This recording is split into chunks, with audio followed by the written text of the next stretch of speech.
Okay, चलिए तो बात करते हैं अब मार्केट की।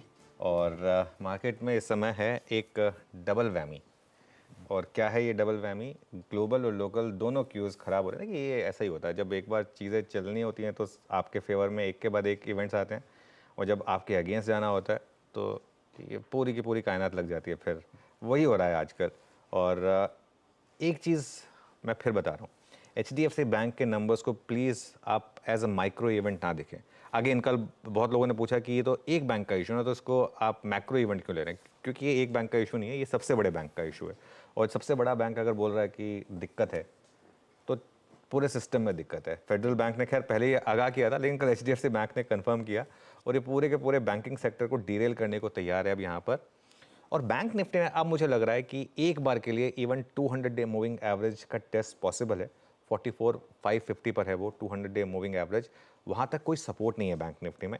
और 1500 पॉइंट बैंक निफ्टी और गिरने को तैयार है, पॉसिबल है, क्योंकि मार्केट में एक बार ऑल टाइम हाई से आप डबल टॉप बना के गिरे हैं, बिल्कुल गिर सकते हैं।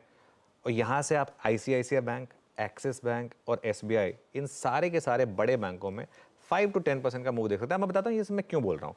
कल HDFC बैंक ने टेस्ट किया एग्जैक्टली 200 डे मूविंग एवरेज, कल एग्जैक्टली उसी लेवल पे बंद हुआ। 1533 का वो लेवल था जो हमने बात की थी सुबह सुबह, वहीं पर जाके HDFC बैंक बंद हुआ। और बाकी के सारे बैंक्स जो हैं, ICICI, एक्सिस, SBI, मुझे लग रहा है वो प्रीएम्प्ट करेंगे ऑलरेडी 200 डे मूविंग एवरेज की तरफ जाने के लिए, उनके नंबर्स आने से पहले। तो ये पॉसिबल, तो एक धड़ा है जिसका सपोर्ट मार्केट को अब यहाँ से नहीं मिलेगा यहाँ पर, क्योंकि वो काफ़ी सेलिंग आएगी।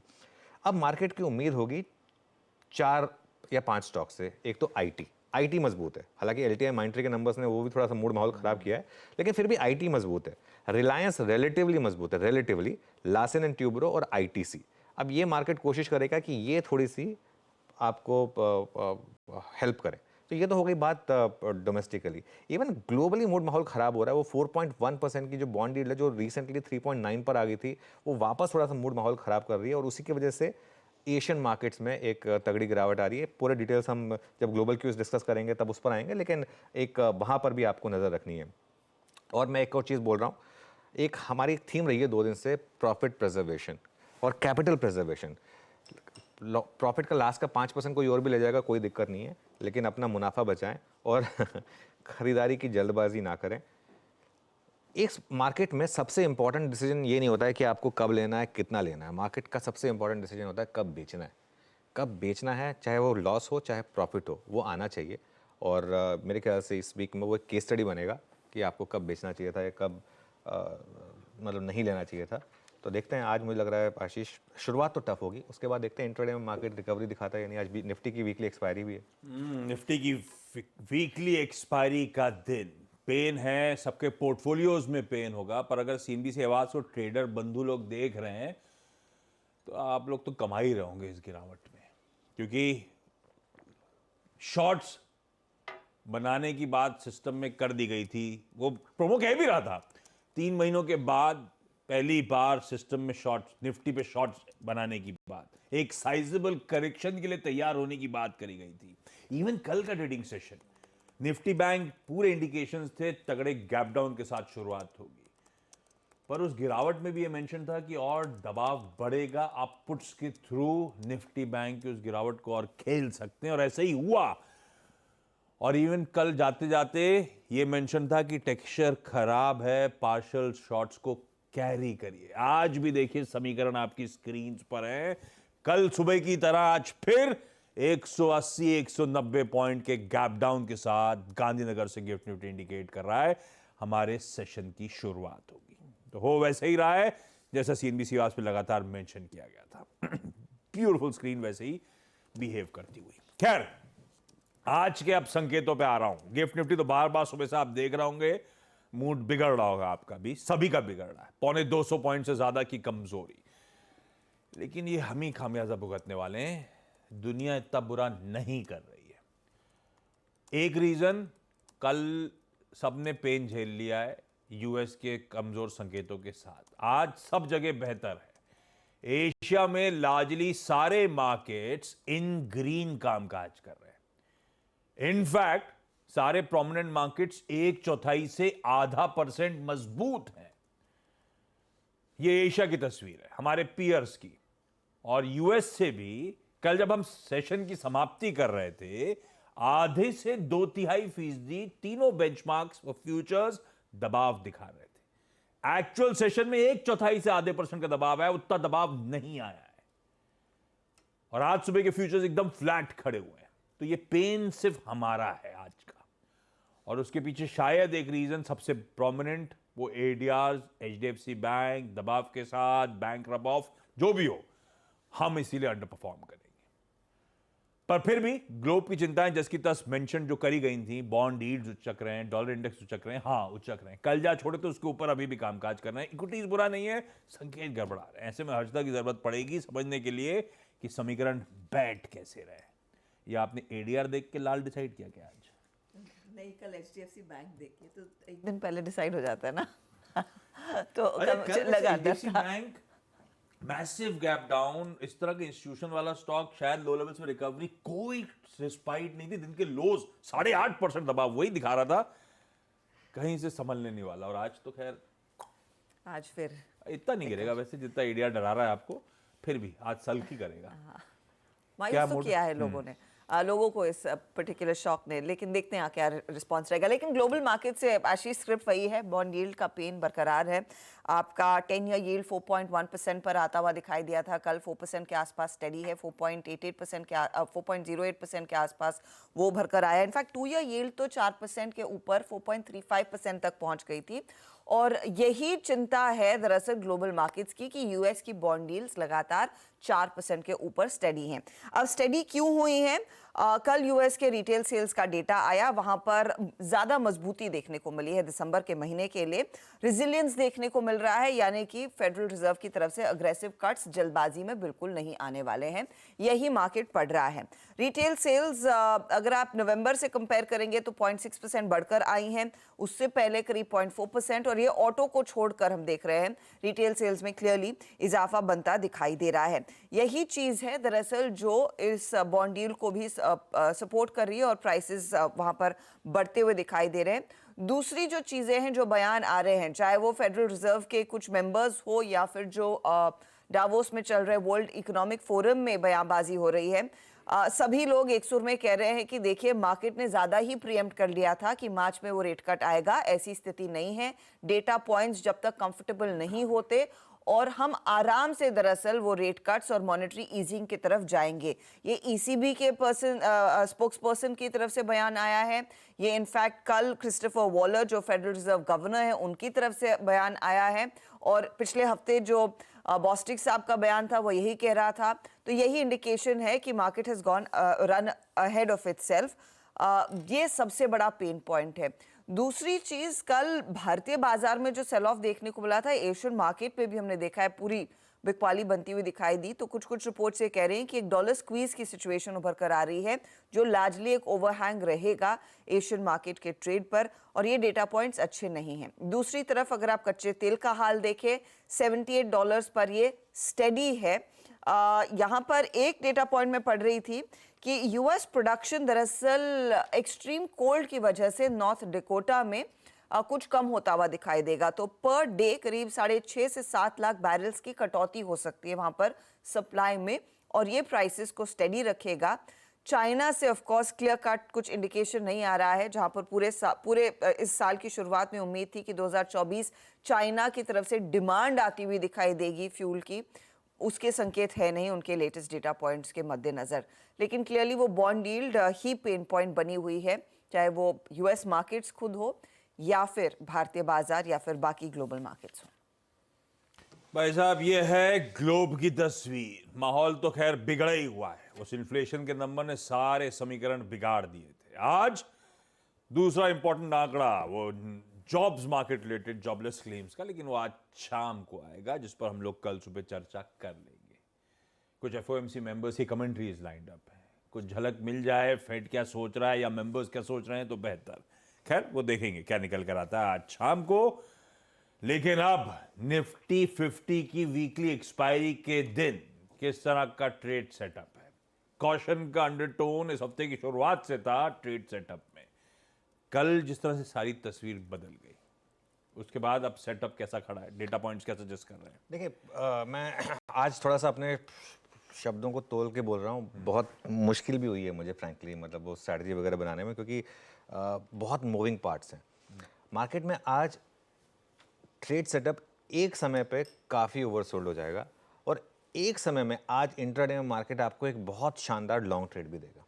इंट्राडे, प्योरली इंट्राडे, वो मुझे सेटअप बता रहा है। कल का सेटअप हम डिस्कस कर रहे हैं, जैसे डीआईएस की 4000 करोड़ की बाइंग हुई, ऑब्वियसली उन्होंने काउंटर करने की कोशिश की, जितनी एफआई की सेलिंग थी उस फोर्स को काउंटर करने की कोशिश, लेकिन 10,000 करोड़ की सेलिंग को आप काउंटर ऑब्वियसली नहीं कर पाएंगे। ये 6000 करोड़ का डिफरेंशियल बता रहा है किस तरीके का यहाँ पर सेलिंग हुई। और एक बार रिपीट कर देते हैं, इसका एक मुख्य कारण एचडीएफसी बैंक में जो 8000 करोड़ की डिलीवरी सेलिंग हुई है कल एक ही दिन में, वो है।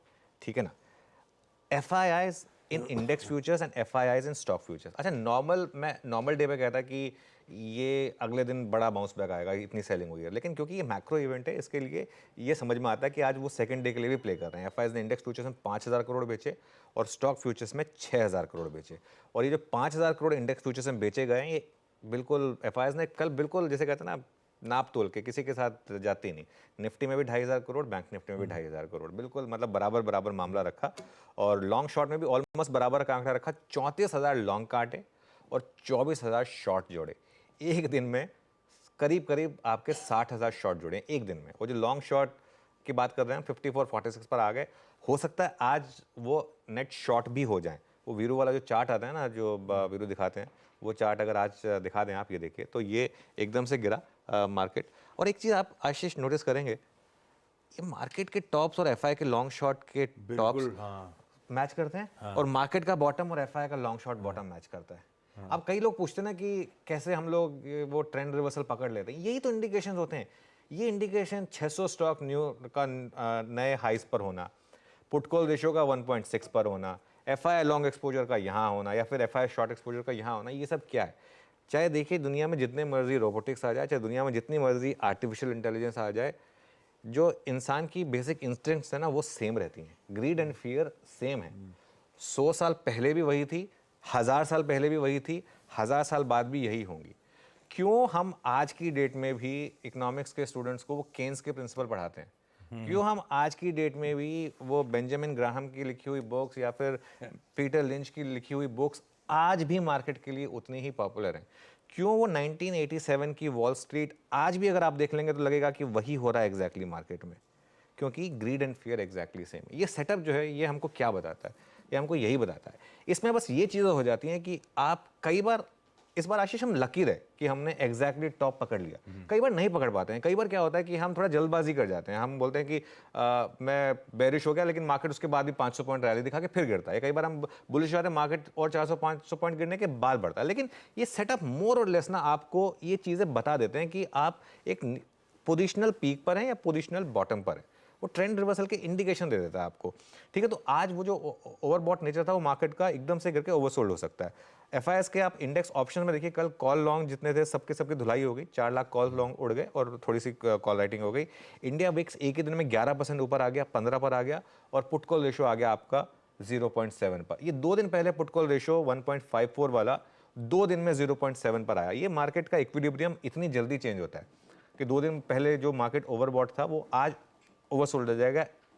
इसके लिए तो आज मार्केट एक समय के लिए ओवरसोल्ड हो जाएगा। अच्छा, अब मैं इसलिए मैं कह रहा था कि मैं शब्दों को तोल के बोल रहा हूँ आज। इसका मतलब मैं ये नहीं कह रहा कि बस मार्केट में करेक्शन आया, खत्म और हो गया। हो सकता है कि आज एक मौका मिले आपको, अपने शॉर्ट्स को प्रॉफिट में कन्वर्ट करिए। और एक चीज़, एक ग्रीड नहीं होनी चाहिए शॉर्ट्स में और पुट्स में। अगर इतना पैसा बन रहा है ओवरनाइट में, आपको लास्ट का जो 50-100 रुपये ना, वो लेने की नहीं सोचनी चाहिए। कल लोगों ने बोला कि वो सर 100 रुपये का ऑप्शन 300 रुपये मैंने बुक कर लिया, लेकिन वो 300 वाला 450 हो गया। मतलब कहीं ना कहीं तो आपको एक वो लगानी होगी, एक अपनी एक लिमिट लगानी होगी कि इतना मेरा प्रॉफिट ले लूँ तो मेरे लिए अच्छा है। तो आज मुझे लग रहा है इंट्राडे मार्केट एक मौका देगा आपको शॉर्ट्स में प्रॉफिट बुक करने का और स्टेप असाइड करने का।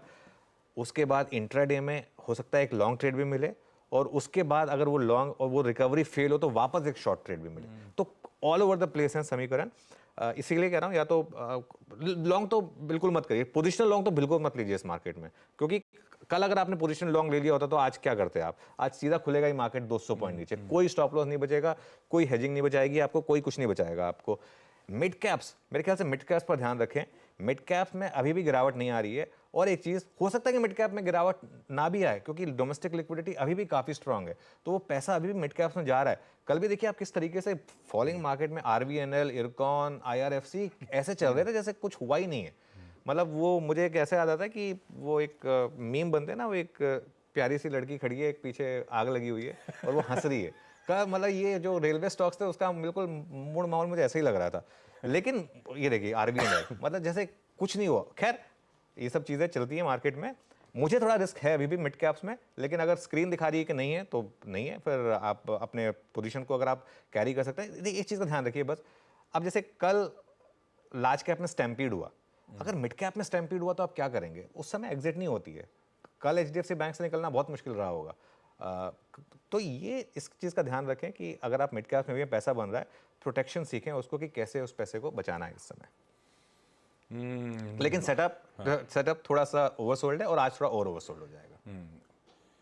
निफ्टी का टेक्सचर तो वीक है, लेकिन इस तरह के गैप डाउन के बाद जो CNBC आवाज पे हम लोग शॉर्ट्स कैरी कर रहे थे, शायद उस पर एक बार बढ़िया मुनाफा वसूलने का समय आ जाएगा। ऐसे में अब निफ्टी के क्या लेवल्स वॉच आउट करने हैं, कहां जाने की तैयारी, कैसे अप्रोच करूं आज के सेशन को? बिल्कुल, देखिए कल एक अप्रोच ये भी थी कि इवन गैप डाउन पे भी पुट लीजिए, जो हमने उसमें वो प्ले किया बैंक था। निफ्टी में भी मेंशन। हाँ, लेकिन आज मैं कहूंगा कि आज गैप डाउन में पुट मत लीजिए, और आज गैप डाउन में प्लीज शॉर्ट मत करिए। दो रीजन है। एक तो कल हम 20 डेमा पे बंद हुए हैं 21,560 पर। मार्केट कोशिश करेगा आशीष एक बार के लिए उसको रिक्लेम करने की, इवन 200 पॉइंट नीचे खुलने के बाद भी इंट्राडे में, ठीक है ना।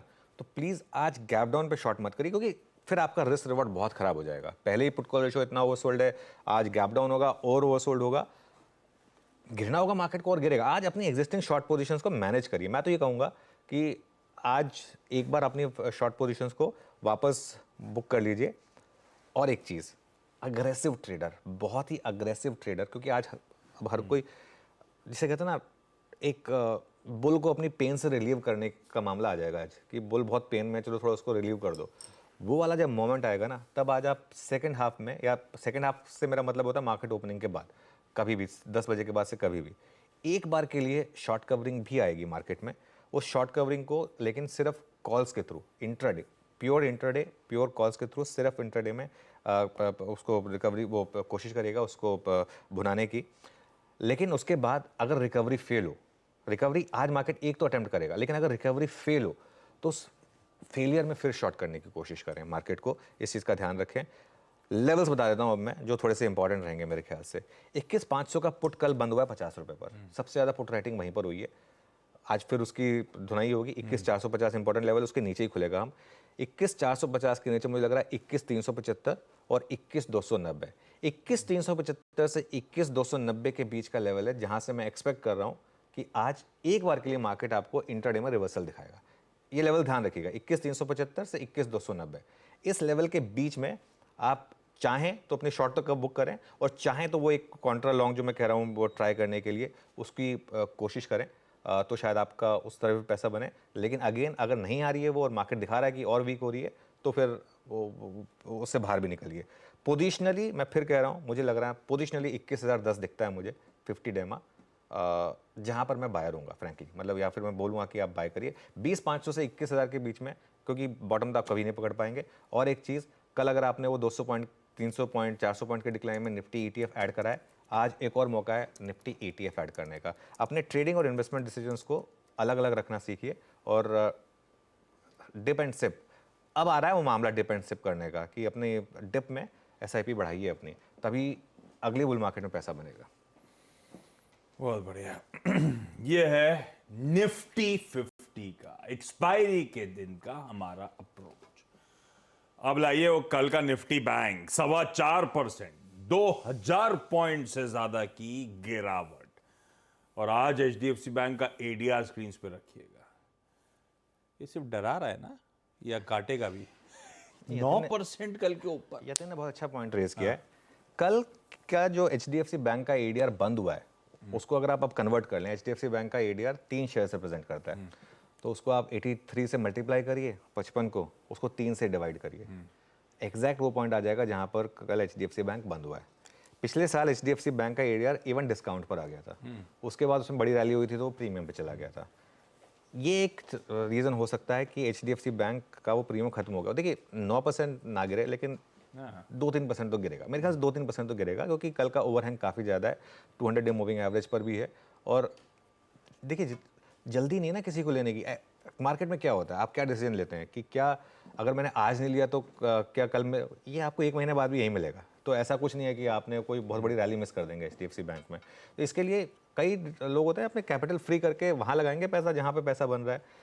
तो पता नहीं डरा रहा है या काटेगा भी, क्योंकि इसमें मेरा पर्सनल एक्सपीरियंस काफ़ी ख़राब रहा है एक्चुअली। वो एक बार बचपन में हुआ था, ये मैं अपने दोस्त के यहाँ गया था, तो वो वहाँ पे उनका एक पेट था, तो मैं थोड़ा डर गया था उससे। तो आंटी ने कहा कि बेटा घबराओ मत, काटेगा नहीं। मैं गया उसके पास, उसने काट लिया। तो खैर एनीवे, तो आज मैं ये कहूँगा कि HDFC बैंक में ना आज मैं लेवल नहीं दे रहा हूँ आशीष, मैं दे ही नहीं सकता, कोई नहीं दे सकता। लेवल देना मतलब आज डांट फेंकने का बराबर है। आज किसी भी बाइंग टेम्पटेशन से बचें। इंट्राडे में बैंक निफ्टी में आज 500 पॉइंट की भी रैली हो जाए ना, अगर 500 पॉइंट की भी, वो भी सकर्स रैली हो सकती है। मतलब जो आपको सकर्स रैली, मतलब जो आपको ट्रैप करने की तैयारी कर रही है। अब आप कहेंगे कि मैं 500 पॉइंट की इंट्राडे रैली क्यों ना खेलूं। अगर आप खेल सकते हैं तो बहुत अच्छी बात है, अगर आप उसको अप्रोच कर सकते हैं तो बहुत अच्छी बात है। लेकिन मैं तो खैर कंजर्वेटिव हूँ, थोड़ा ओल्ड स्कूल हूँ, तो मैं थोड़ा दूर रहूँगा। ICICI बैंक, एक्सिस बैंक और कोटक के नंबर्स आने का वेट करें आप, और अपने एग्जिस्टिंग शॉर्ट्स को मैनेज कर लें, वही काफ़ी है आशीष। ओके, ये है भाई साहब निफ्टी बैंक का आज का अप्रोच।